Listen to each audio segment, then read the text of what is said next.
Good morning. Day one here in Mexico. You might be able to hear the ocean behind me. I'm out on the balcony. It might just sound like static. It might be not good. I'm going to give this a quick review when I finish. And maybe tomorrow I'll be inside. Maybe tomorrow I'll stay out here. Maybe it's meditation, the sounds of meditation and photography. Today with Taylor Jackson. I found out yesterday that the iPhone X is submersible underwater. I fell in the pool and iPhone is just fine. And that absolutely blew my mind. One, because actually I think it's because of the fact that you can wirelessly charge an iPhone X, and I believe an iPhone 8 and any of the newer models as well, that you just put it on the charging pad. You don't need a special case or anything, and it just starts to charge. I felt like if you're able to have that technology, it also can't go underwater. But apparently I'm no scientist, and it's just totally cool for both of those to exist in one product. So if you are fearful that your iPhone X or your iPhone XS, I guess, whatever the newer versions are, that it is actually, it can go underwater. So maybe don't try it in your sink right now, but if you ever are unfortunate enough to fall in a pool, just know that it's still going to work and it's still going to be fine. So that kind of blew my mind yesterday. And I'm happy that I'm able to continue recording this podcast because I record this on my phone, actually. So had I not had my phone, I guess I would have had to resort to a different microphone system, but that's not your problem. Today I'm talking about, it was actually a post that I just saw one of my friends post online asking about a newbie asking for advice on how to get into photography. And Jessica, her question to us was not about specifically that. It's, would you advise them not to get into the industry because it's just like, there's no chance that you're going to be able to be a professional photographer in this day and age. And I'm going to walk through the very basic, I think like the founding principle that you have to do correctly in order to be successful. And maybe you're looking at the photography industry right now and it does seem a little overwhelming. Like every single role, every single niche is already filled with somebody that's doing cool things and somebody that's doing unique things and somebody that's a true artist and somebody that's very much an efficient business personality, and you can't find your niche within your niche. And I'm kind of, I guess, going to talk a bit about how to pull all that back, where to begin your journey from, if you are, or even if you're already in your photography journey and you're just like maybe struggling to book sales or struggling to get people to convert, or if people are ghosting after initial requests and inquiries. I think the most important thing to focus on is your story. And I'm actually going to have my friend Jeff Gadway on this podcast to talk more about this in the future, probably over the next couple of weeks. And his strength is in storytelling and strategy for things that you wouldn't specifically think would have a story, and how to implement that into your business. As photographers, we are all one human. So I think that it is a lot easier to come up with your story, refine your story, and have that story connect with other people. With a technology product that Jeff specializes in, I think it's a lot more challenging because the story of like a hardware product is a lot more difficult to find and articulate and get people connected to than you, a photographer. So just know that you're in much better shape than if you were trying to do a business with a hardware product, because you do have a story and your story's already begun and your story has already taken you up to this point. And I think even just like by listening to this podcast, I think that you've learned over the past couple episodes a lot about me as a photographer, especially if you listen to the F-Stoppers interview. You kind of learned about where I began as a photographer, and I began kind of skateboard, snowboard scene and did a lot of things that I thought was just like, it was just fun. Photography was fun for me to go out. It was never really a career option until I basically decided at like 21 that I knew for sure that I did not want to do a full-time 9-to-5 job, and it really stressed me out. And also that the time and life freedom that I desired was not going to be found within a job working for somebody else.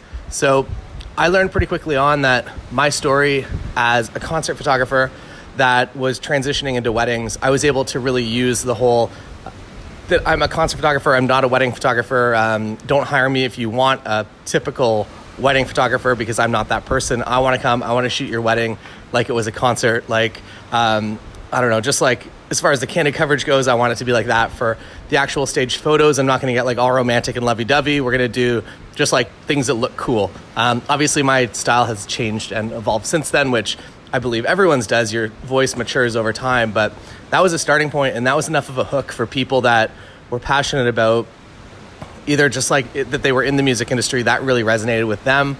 And there was a good chance that if they were in the music industry, they were already aware of my existence. And it was a pretty easy transition to go from concert photographer, because you learn all the technically worse things. And if you can make those people that you're getting inquiries from look really cool, or you can make, like, for instance, if you go to like a really crappy basement show and you photograph the bands and all the photos look amazing, and a potential bride and groom is in the audience or they are on the stage and they see these images and they see what you created from like absolutely nothing, I feel like that goes a long way. So that was kind of the way that I built trust in the very beginning.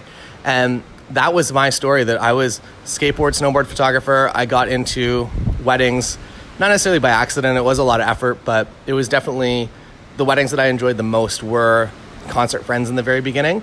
And my story kind of built from there. And for pretty much until like even now, I still have people that contact me that is the thread, that like music, that they were really into the music scene, that they were really into bands like, I don't know, like Metric, Arcade Fire, other bands from kind of like around this area in Canada. And they're just excited to meet somebody else that is able to do that. Since then, I've kind of built my story out into be a little bit more about travel, because I find that travel is something that I'm, I guess, passionate about, but also I just really, really enjoy doing. I find that the more you can go out and travel, the more things you learn, the more also pieces of credibility that you can bring back, that if you're doing a destination wedding somewhere, that obviously you're good enough to shoot a wedding back at home after you're flown across the world to do something. So I really do focus on travel opportunities, and if there is something that I can be doing while on vacation, I'm not just going to sit on a beach for a week. I'm going to go out and I'm going to create stuff, and I'm going to come back with more portfolio than I left with, even if it isn't 100% accurate to weddings or what I want my niche to be doing.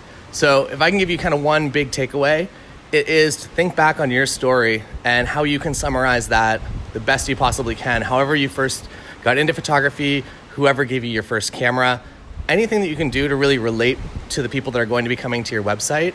Because I find that there are just so many people that have kind of the same templated about me script with slight variations of it. But then I've seen some really, really fantastic about me scripts as well. One of the ones that comes to mind, she'll be on the podcast soon. Her name is Sarah Bowe. She's out in Calgary. And her thing is like, she loves her dog a lot, and it's very apparent when you go to her website. And pretty much everything is kind of half about her, half about her dog. And you get really connected to Jinx, like in the process of reading this. And if you are a dog lover, like 100%, you're going to connect with that story of her, like having this insane love. Like her dog is her, like, I guess like child pretty much, which I feel like most dog owners resonate with.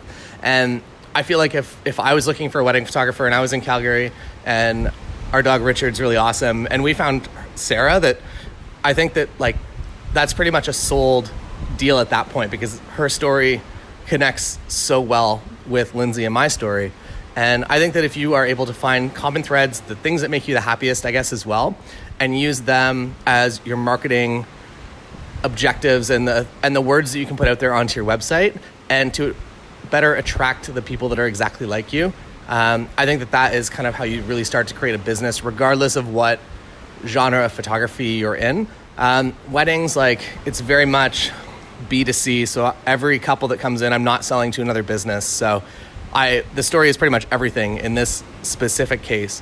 For commercial, the way that you can use your story is really just kind of pulling out the things that are credible, that make you a professional, that make you a better hire than anyone else. And in commercial and in really any style of photography, if you are working for another business, you're probably the end of the line. The main boss probably isn't the one hiring you. So they just want to be sure that when they hire you, that you're not going to embarrass them, that you're going to show up, you're going to be professional, you're going to create great work, you're going to make them look good, which is, I guess, the most important part of that. So the more credibility indicators you can put out there and attach with your story, the big moments in your career, the things that really launched you and put you where you are, I think that if you can include those, that you're going to relax somebody and they're going to want to book you. The other thing for commercial photography that I've noticed as well is that at the end of the day, you are being hired by a specific person. And that person, there's a good chance, if they're in your local community, that they are going to be at least aware of you, or aware of your Instagram story presence, or aware of your Instagram, or friends with some of your friends. And the more that you can just be constantly creating good content that's out there to educate, to help people that are looking for photographers, I think the absolute that's another thing that you can really do to step up your trust and respect and credibility in the industry, is if you're just teaching other people what to look for when they are looking for a specific type of photographer. And that doesn't necessarily have to point back at you every time. That if you want to, like, if you're friends with some people and you want to run like a little profile on them, that if they're a fantastic food photographer and maybe you're not in that specific niche, or even if you are, I've seen I forget what the example is. It was I think it was like a pool installation company.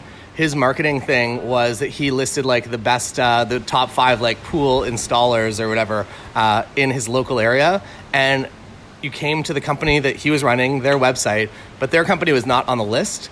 But his thinking was like, if we're ballsy enough to create a top 5 in our local area list and not rank ourselves, but you're on our website, so we already have your attention.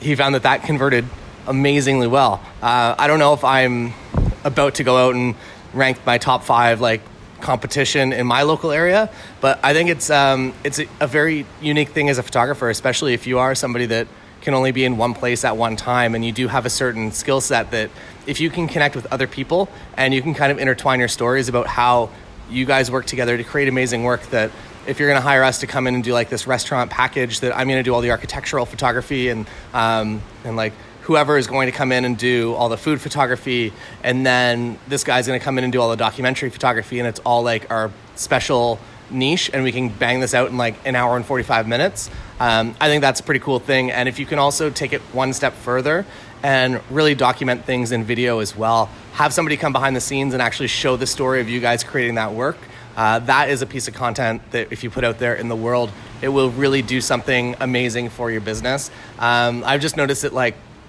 taking pictures that usually the stats are pretty good, that lots of people look at them, lots of people enjoy them. For weddings specifically, they get downloaded. But for video, you have a much more of a visual representation and the analytics behind like how far people watch. So if people are watching like a minute into your video before they bounce, next time create 2 small minute videos rather than a 5.5 minute documentary.